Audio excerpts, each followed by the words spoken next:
Bonsoir à tous, bienvenue sur La Première, il est 19h30, voici les titres de votre journal du 10 janvier 2019. L'émotion dans tout le pays après le premier décès d'un sapeur-pompier volontaire au feu. Bertrand Pimet, ancien militaire, intervenait sur l'important feu de brousse de Koumak. Minute de silence au Congrès, hommage unanime en Calédonie et Outre-mer, condoléances politiques au plan national. Les protections de marché et les produits laitiers. Demain, le Congrès validera ou non le projet de loi de pays concernant la régulation des marchés, une mesure qui ravit la Fédération des industriels. De son côté, l'autorité de la concurrence émet des réserves. À Lifou, Wechila 3000 édition 2019, c'est parti. La fête célèbre cette année la 20e édition. La nouveauté cette année, c'est l'élection de Miss avec la présence d'un styliste venu spécialement pour l'occasion.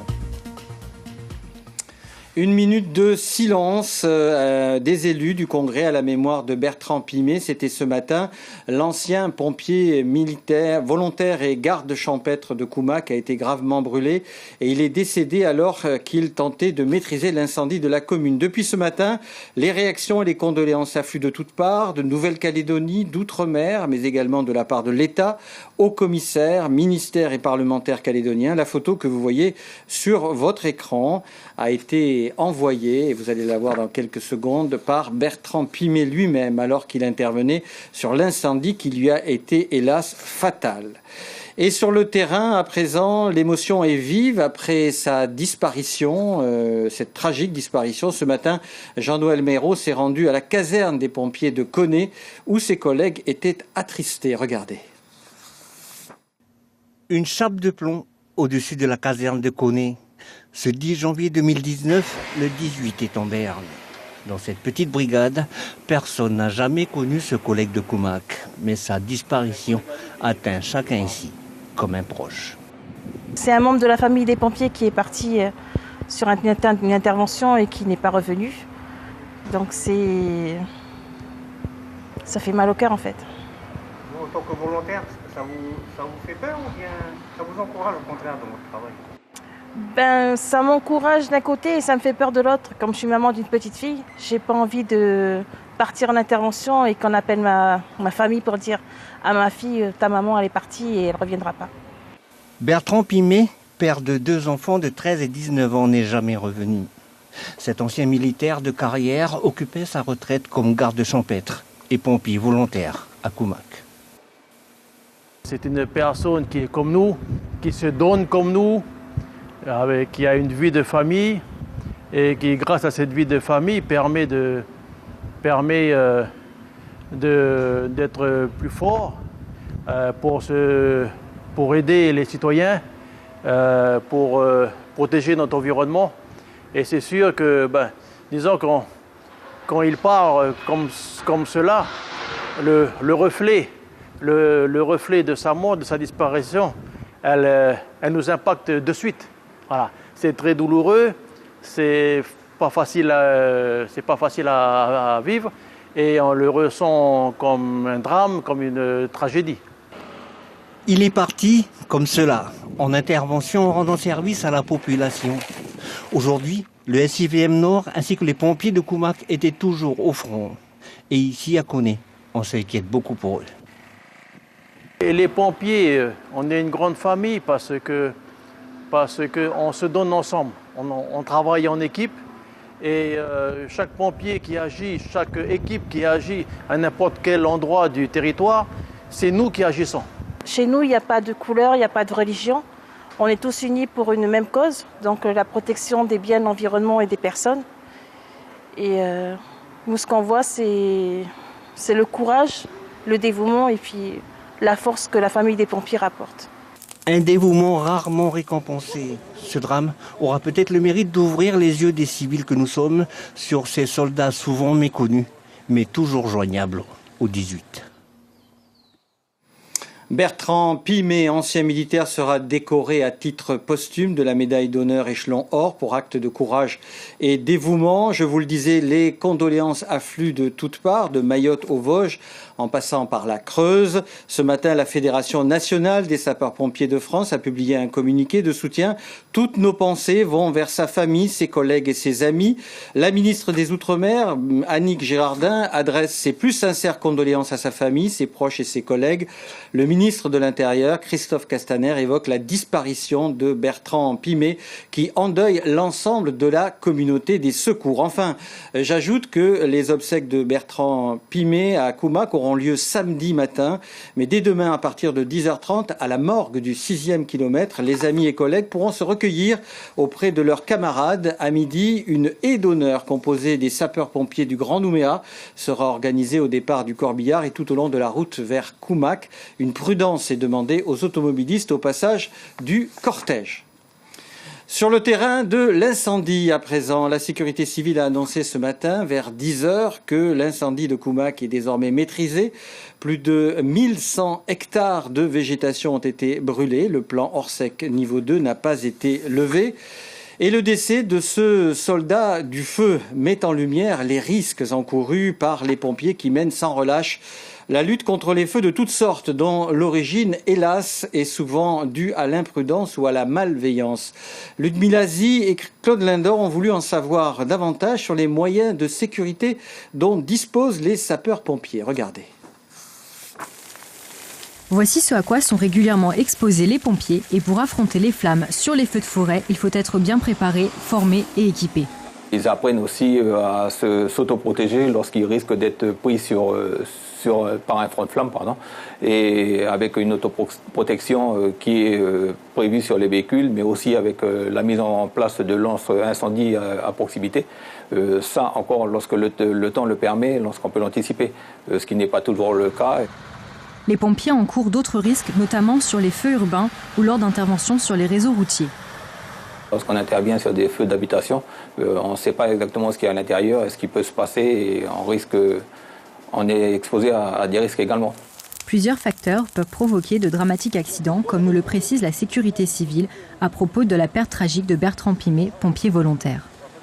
Le véhicule était engagé sur le feu depuis le matin et il avait été demandé qu'ils viennent appuyer un deuxième véhicule. Et lorsqu'ils sont arrivés à proximité, le vent a changé de direction et c'est là où il les a pris, ils ont été pris dans les flammes. Comme on peut le voir sur ce schéma-là, ici, on a un chemin qui est quand même pas bien large. Et pour un véhicule poids lourd avec 4000 litres d'eau, c'est pas toujours évident à manœuvrer. Dans le cas des feux de forêt, pour être mieux protégés, les pompiers utilisent des tenues adéquates. Cependant, toutes les communes ne sont pas égales en termes d'équipement de leurs soldats du feu.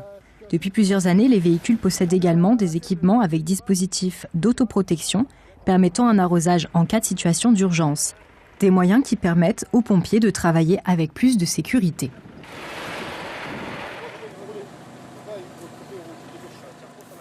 Dans l'actualité également, opération territoriale de sécurité routière ce matin par la gendarmerie nationale. L'accent était particulièrement mis sur les équipements de sécurité. Objectif, faire diminuer les accidents et par conséquent faire baisser le nombre de personnes qui perdent la vie sur la route. On écoute le capitaine Bruno Ranck, officier de sécurité routière de la gendarmerie nationale, et la réaction d'un automobiliste au micro de Michel Marin. Les contrôles qui sont mis en place, c'est aujourd'hui sur les éléments de sécurité, donc la ceinture de sécurité, l'état des pneumatiques, les optiques, etc. Mais toutes les autres infractions qui seront constatées seront relevées de la même manière. Je trouve que c'est un bien parce qu'il se passe beaucoup de choses sur la route et qu'il faut contrôler tout ça, absolument. Au chapitre politique à présent, le congrès en séance publique ce jeudi est pour 3 jours. Au programme des textes concernant la modification du code minier, les mineurs ont obtenu 5 ans supplémentaires pour réaliser l'inventaire de leur domaine s'ils ne veulent pas perdre leur titre minier. Les explications d'Éric Dufour et de Patrick Niclard. Pour prendre en compte le contexte actuel défavorable du marché du nickel, le code minier a été modifié et les mineurs disposent de 5 années supplémentaires pour inventorier leurs concessions sans perdre les titres miniers. L'amendement soumis aux élus a été adopté par 38 voix pour, 5 contre et 6 abstentions. Mesure de soutien au secteur du nickel pour certains, mais arrangement politique pour l'opposition. Elle dénonce le manque de confidentialité des données fournies par les opérateurs aux provinces et à la direction des mines. Le fond de l'amendement ne nous convient pas. Le seul intérêt, c'est qu'il permet de repousser un peu la date, d'où notre abstention. Mais le fond, la méthode ne nous convient pas. L'obligation faite aux opérateurs de prendre les mesures d'études complémentaires sur les concessions qu'ils possèdent aujourd'hui n'est pas opportune. Le texte permettra aux provinces de récupérer sous des prétextes assez vagues les titres miniers. Et comme elles auront les informations, elles pourront mettre en concurrence les projets d'exploitation des mines par la SMSP pour son exportation en Chine, par exemple, et ceux des opérateurs privés. Donc c'est un texte qui est complètement abusif, complètement douteux dans sa philosophie, et je pense qu'il peut même être attaqué au tribunal pour conflit d'intérêts manifeste. Les deux groupes indépendantistes, UNI et UCFLNKS, ont voté pour, considérant l'amendement comme un soutien aux opérateurs sans y voir de menace sur la confidentialité. Nous avons réussi à construire une unité industrielle dans le Nord. Nous avons réussi à construire une unité industrielle en Corée. Nous sommes engagés sur une autre en Chine.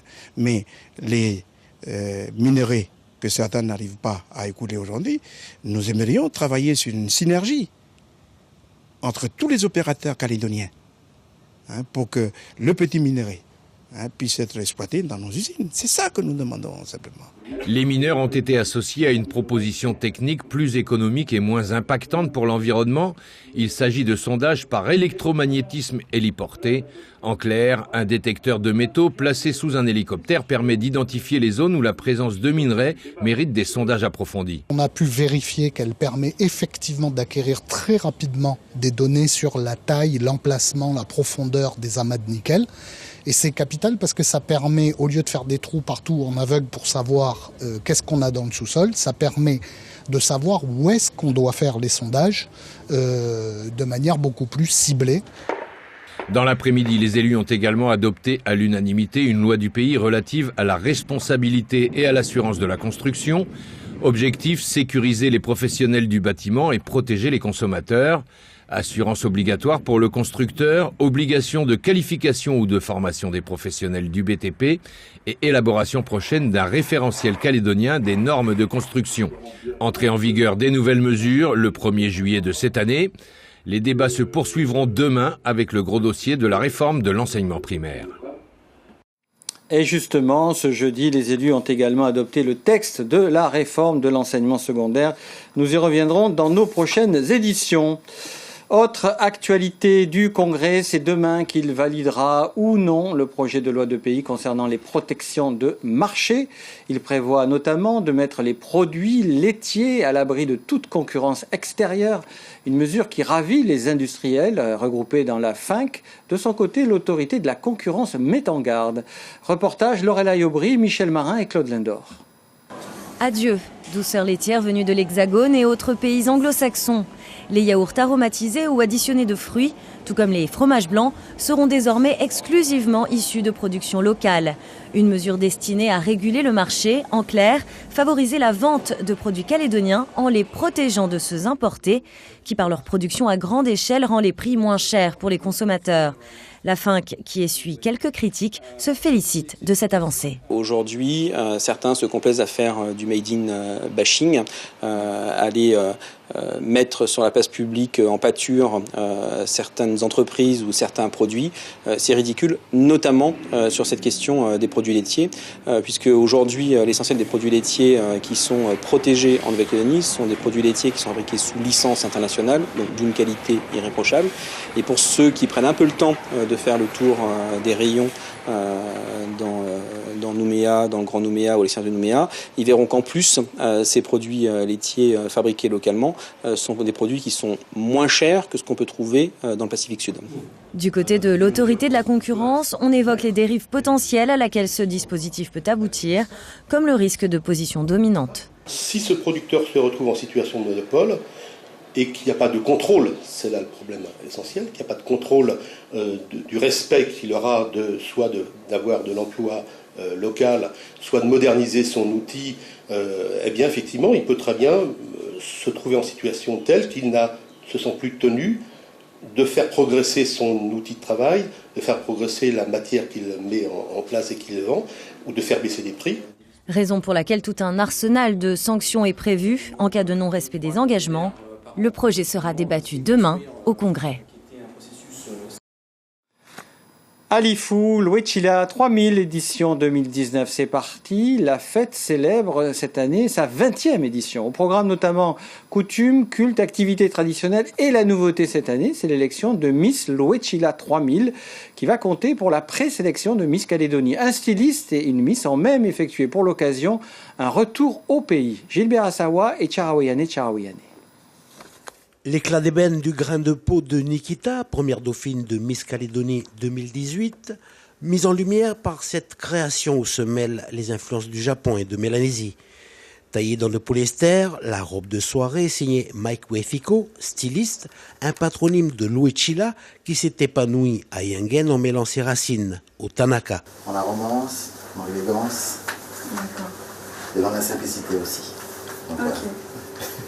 Vendredi soir à Luechila, Nikita va présider le jury de présélection au comité de Miss Calédonie 2019.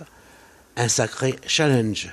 C'est assez stressant parce qu'il y a la famille, il y a les amis, on va être observé. Et là, comme je pars pour la présidence de l'élection Miss Luechila 3000, c'est un poids sur les épaules, on va dire. Dans cette salle aimablement prêtée par une société d'engineering industriel, Mike procède aux dernières finitions de sa robe. Passionné de dessin et de gravure, le jeune homme s'est fixé le challenge d'habiller ses réalisations. Ainsi est née une passion encouragée par des mécènes industriels dès son premier défilé. Salarié dans la vie, Mike consacre au stylisme le reste de son temps. Acteur de l'ombre, son temps est venu de passer à la lumière, à la maison. C'est un vrai challenge dans la mesure où, en fin de compte, on va faire ses preuves. Donc oui, c'est du stress et en même temps, c'est de l'excitation dans la mesure où je vais montrer mes créations et surtout, c'est vraiment une fierté de pouvoir présenter des créations à travers justement un événement aussi grand. Carrefour de l'île, par sa position de chef-lieu, Luechila 3000 se façonne une identité fortement marquée par le mouvement. Aux créations de Mike Uefiko s'ajoutent Shambhala, Corail et Line Création, des maisons de prêt-à-porter qui habillent le jury et le présentateur et qui osent maintenant le style. Voilà, c'est la fin de cette édition. Demain en radio, dès 6h, vous retrouverez pour l'information Charlotte Mestre. Nous, on se retrouvera bientôt. Passez une très très belle soirée sur la première, évidemment.